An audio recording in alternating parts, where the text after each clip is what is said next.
ಗುಂಡಪ್ಪ, ಇದು ಏನು ಅದ? ಹೇ काय आहे की ओ?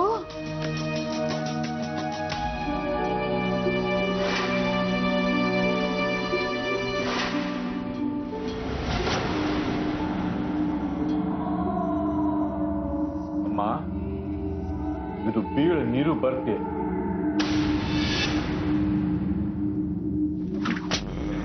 पिप्याचं पाणी. पिप्याचं पाणी कुणी केलं असेल की हो हे?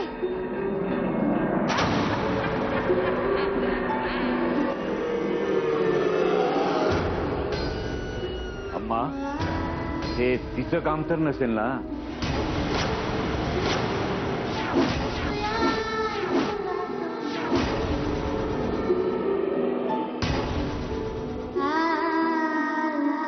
ಇಲ್ಲ, हे काम तिचं नसणार. ती शक्ती तर त्या दारामागे बंद आहे की हो. अम्मा, यावेळी भैरव कवच बांधायला उशीर झाला जी. कदाचित त्या शक्तीची ताकद वाढलेली असू शकते. काही कळत नाही बघा आम्हाला, खरंच काही कळत नाही.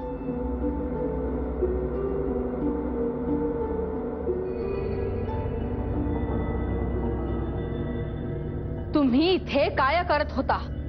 मी इथे.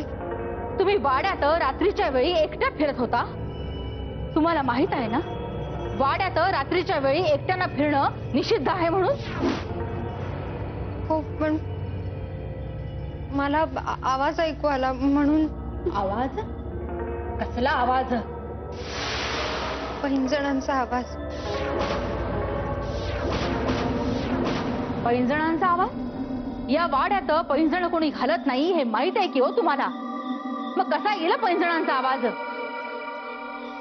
मला खरंच आवाज ऐकू आला. मग अनय राजेंना उठवायचं होतं की हो. तो दमून झोपलाय म्हणून म्हटलं त्याला त्रास नको द्यायला. पण वाड्यात कुणालाही ऐकू न येणारा आवाज नेमका तुम्हालाच कसा ऐकू येतो म्हणते मी. मला खरंच माहित नाही, पण मला आवाज आला होता. भैरवा, अप्पा महाराजांनी आणि तिच्या कुंडलीने सांगितलेलं खरं होतंय.